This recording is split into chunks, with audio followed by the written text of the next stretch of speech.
Hello, everyone.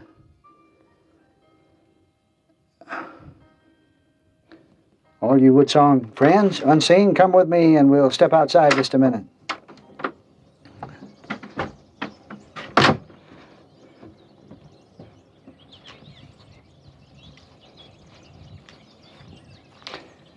As you can tell, I guess,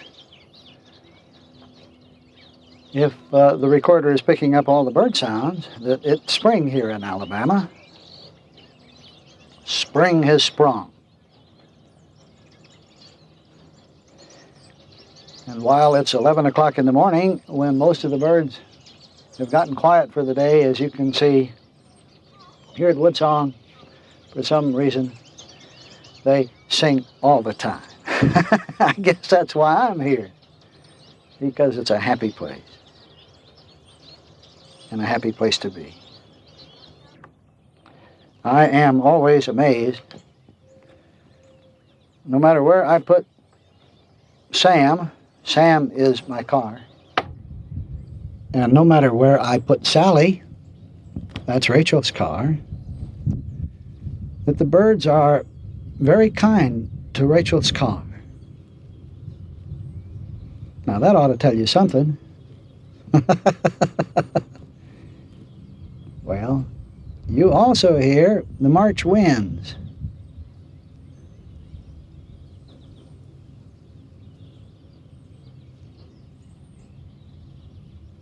Cool and crisp, blowing in here at the most beautiful time of the year in Alabama. The orchard, right here on the other side of Sam. Apple trees, pear trees, peach, in full bloom.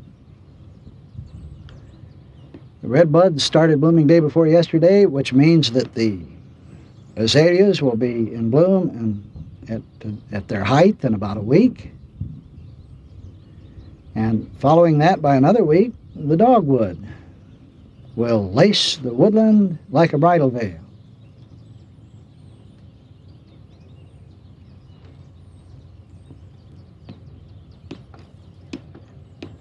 Spirea, tulip, jonquil, all blooming like mad right now. And a real orgy of beauty here at Woodsong. And from here, for whatever it may be worth, and hopefully it'll have some meaning in your affairs, I send you a message.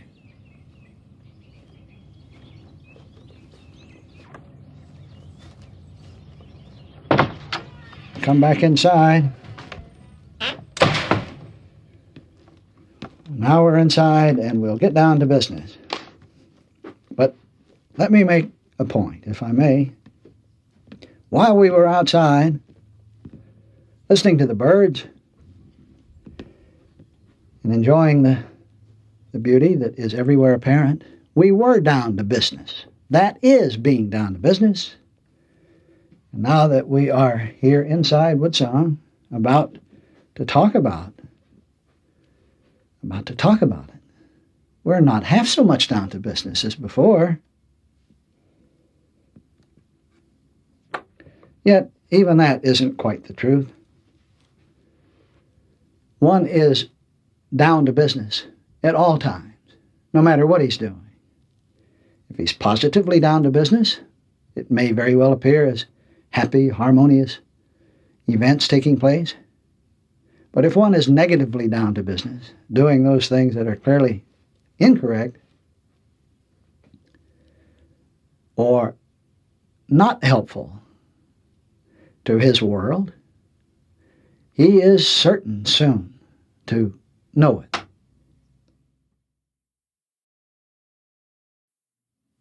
Woodsong friends, please let me remind you again. The reason it doesn't make any difference what we talk about during these discussions on these tapes is because the aim the aim of all of this together is what happens while the talks are going on. What we talk about may or may not be a trigger. What we talk about may or may not be meaningful or important to you. What happens between the words, behind the words, after the words, or even before the words. And especially what happens when the words are all messed up and their reason and logic have faltered, fallen short, or missed all the intellectual targets that you may be hoping to hear. It's what happens then. That's what we're here for. And that's what these talks are designed to clear the pathway for, to clear away the debris of nothingness that humanity thinks is so darned important. And it is the happening that takes place, and therefore it really doesn't make too much difference what we talk about.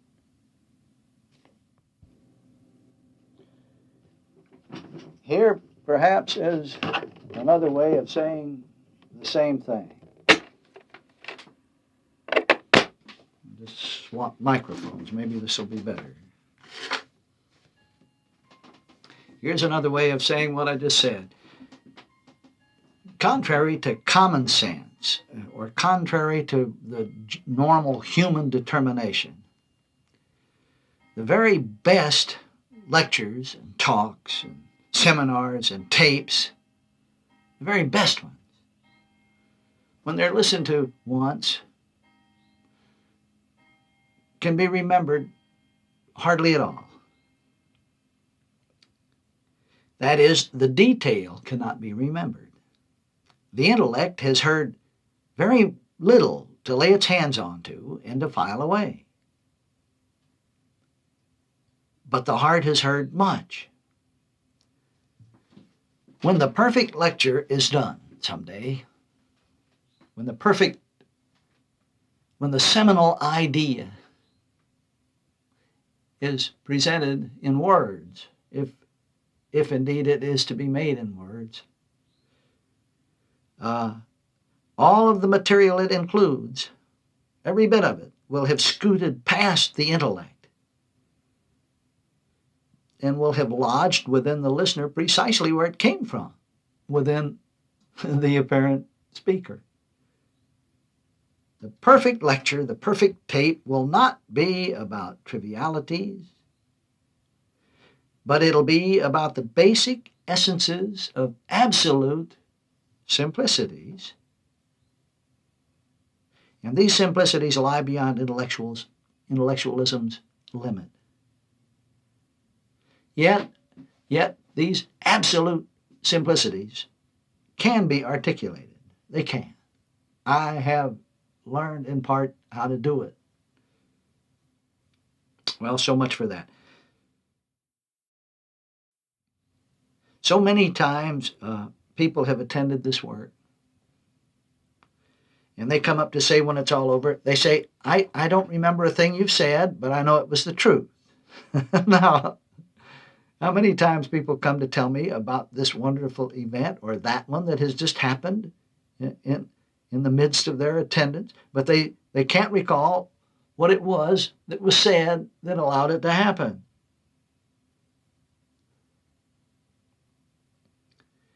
People say, I can't recall the specifics, but there is something present as understanding that right now that wasn't here before. Well, I don't know how to explain this except to say that there is a time to speak to the intellect, and then there is a time eventually, ultimately, to speak entirely to the heart. Bottom up, we speak to the intellect primarily. Top down, we speak to the heart primarily. There's a happy balance that really speaks to them both. And actually, the fact is, when one talks to the heart, he is talking to the intellect too. But the intellect has to argue about a great deal of it. The intellect is spoken to by means of illustration, analogies. But when the intellect is spoken to, all of those illustrations have to make good sense, and they all have to lead to a specific point of understanding. And when the point is reached, if we're talking to the intellect, when that point of understanding is reached, it always ties up loose ends. Enigmas are better understood. And we say, aha, that makes sense. But all during this time, we have become accustomed to seminars and tapes and lectures and everything to making sense. We've become accustomed to that. We think that everything has to be reasonable and logical. And we expect them, when they're all over, to have elevated our intellectual knowledge of the truth, But the point that is made to the heart, when the honest statement comes along that is made to the heart, doesn't make sense necessarily to the intellect. There are many inmost things which only the heart can confirm. Those secret things, when they're examined by the intellect of us, are absolutely nonsensical. Now, this is why the heart message is often, accepted at first. It's accepted at first while the heart is saying, yes, it's so, isn't that fine? I recognize that, I feel it within, but it's rejected in a few days later as absolute foolishness. And why is this so? Well, because we think back to the words that were used in making that heart message. We think back to the words, to the illustrations and so forth, and the intellect of us can't make heads nor tails out of it. They were acceptable only while the heart within was echoing and responding. Now, in the abatement of the heart's glow, and there is nothing wrong with the abatement of the heart's glow. How many seem to need to understand that? We don't live on a perpetual high. In the abatement of the heart's glow, the intellect always re-enters the scene. The intellect examines the words, looks at their structure. It looks for any flaws it can possibly find in the English, in the spelling, in the way the delivery is made, and if one happens to be in the presence of the one speaking, in the way he looks, in the way he says it, and so forth. But the intellect makes this tremendous re-examination and then discovers that the illustrations really aren't making much intellectual sense. At least it isn't up to the standard of the philosophers and the scientists. They have their guideline of reason and logic, of cause leading to effect, and it must be that way in a reprovable, demonstrable way. But when all of these words and analogies and everything were first being uttered from out of an understanding heart, they were like notes struck on a harp, each contributing to the other, until they sounded the unstruck overtone. The heart hears the overtone. The heart of us hears the overtone. The heart recognizes its own divine imprint as surely as the birdling out there hears its own song when its father up on a limb above him starts to sing. The heart does hear the overtone and recognizes its own song. Now, when a talk is directed to the heart, as this one is, but it sounds like it's to the intellect, doesn't it? But when a talk is directed to the heart, and it is proceeding harmoniously, the listener reaction, the reaction that is taking place, is from overtone to overtone. It's from a deep down response to another deep down response, which is very, very close to the source, to that divine imprint within. This heart response is not responding to the words of the speaker half so much as it's responding to its own song, its own overtone heard within. It is saying yes, yes, to its own presence within. And all of the words and the illustrations made by the speaker, the teacher, the master, the guru, the lecturer are incidental.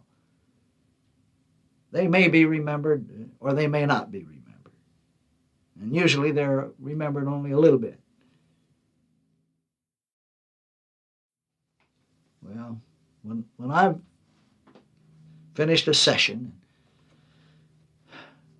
of just self-discussion, which is what it is, and someone comes up, eyes aglow, smiling or crying, barely able to talk, I understand what's happened. And I'm glad. I'm glad. When these people say they can't remember a thing I said, I'm overjoyed because I know then that the words have passed the intellect and touched down on the heart, at the heart level. But listen now, joyed as I am about those times, I'm also aware that it'll only be a matter of a few hours or a few days when that same one will begin to assail himself with his own make-sense intellect. When he takes time to give those words the close scrutiny, when he gives a close scrutiny to the whole event, a scrutiny that the old nature of us demands, it demands that everything be reasonable and logical and that it be a firm foundation, a step-by-step move toward a goal. All of that is supposed to be there before it will allow one to let go some cherished old landmark, to let go a prized opinion or anything that would threaten one's ego esteem.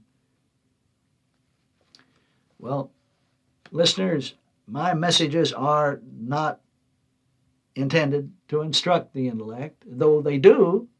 If I can touch the heart, I touch the intellect too. But the words are essentially for the heart's confirmation, to touch down on that divine imprint in the heart that would say, yes, yes, yes. They are generally beyond intellectualism's ability to fully comprehend. Well, would that the judge of us could understand this.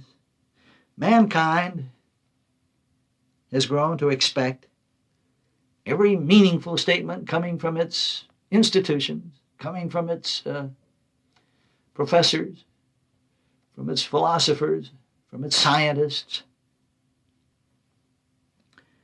to be an assist to the intellectual nature of us, period.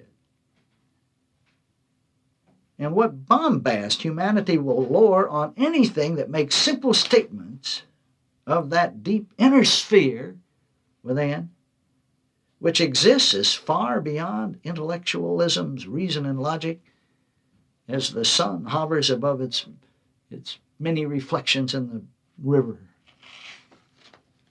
So I know when the perfect message has been delivered, it will have poured past the swords of the intellect to stir the heart's own response with such calm tenderness and power that no re-intrusion by the old nature of us can prevail against it.